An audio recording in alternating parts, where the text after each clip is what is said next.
Hurricane Ian now downgraded to a tropical storm, but not before leaving behind devastation.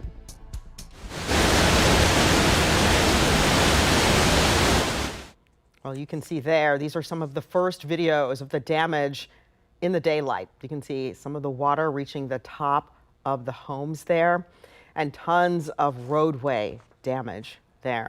Thank you so much for joining us for 10 TV News at noon today. I'm Tracy Townsend. First responders are using canine units and other resources to help victims of Ian. So far, more than 90 teams have been deployed to help the hardest hit areas in the west coast of Florida. About an hour ago, we learned that Ohio Task Force 1 is sending an additional 35 members to help. Our search and rescue guys will be, maybe on boats or on foot, looking for victims that need to be either rescued, evacuated, or need aid in some way.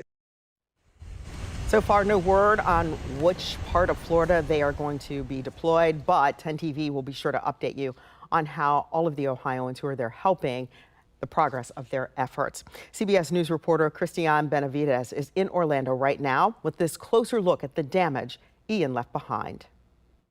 With many streets in Kissimmee, Florida underwater, first responders are helping flood victims reach higher ground. I feel a lot better. My brother just finished getting rescued. Hundreds of people who decided to ride out the storm are believed to be trapped in their homes waiting for assistance. Those who are in need of life support right now, help is on the way.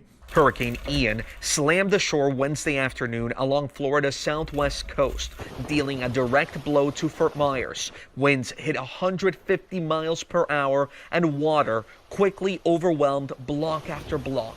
Ian wiped out a section of the causeway to Sanibel Island and left behind massive flooding. Are you guys okay? Naples was also hit hard. Cell phone video shows firefighters wading through chest-deep water to rescue one woman. Ian is now taking aim at Florida's east coast. The storm has weakened, but still packs plenty of power. This storm is having broad impacts across the state, and some of the flooding you're going to see in areas hundreds of miles from where this made landfall are going to set records.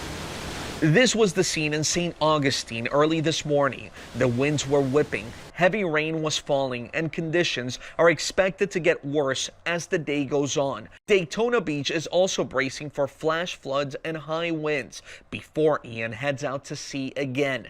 Forecasters say the storm could strengthen over water and is expected to make landfall for a third time, possibly near Charleston, South Carolina. Christiane Benavides, CBS News, Orlando, Florida.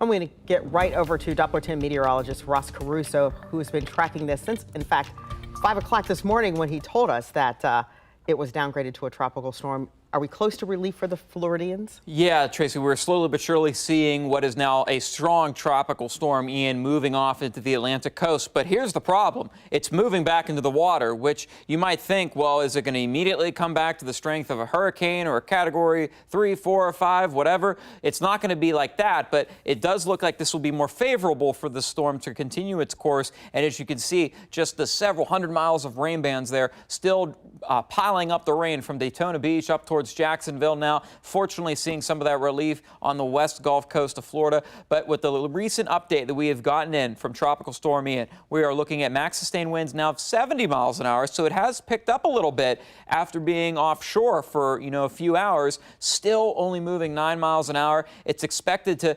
re-strengthen to that of a Category 1 hurricane by this evening. And with that, it looks like it will be maintaining its strength as a low-grade Category 1 hurricane before reaching back towards the South Carolina coast, where you can see pretty much the most western part of Hilton Head, barely included in the cone of uncertainty there, up just south of Myrtle Beach, looking like kind of more of a direct line towards Charleston, South Carolina for the time being. That'll then make landfall going into the day on Friday, then looking like the remnants of this system still planning to move into town across central Ohio. But boy, things are looking pretty nice here in Columbus. We're looking at some breaks in the clouds early on, and it looks like we'll see more of that sunshine today, despite a little cloud coverage, plus some warmer weather as well. We'll talk more about that coming up in a few minutes. Tracy? All right, Ross. And remember, friends, you can keep our forecast right in your pocket. Just download our free app for customized weather alerts.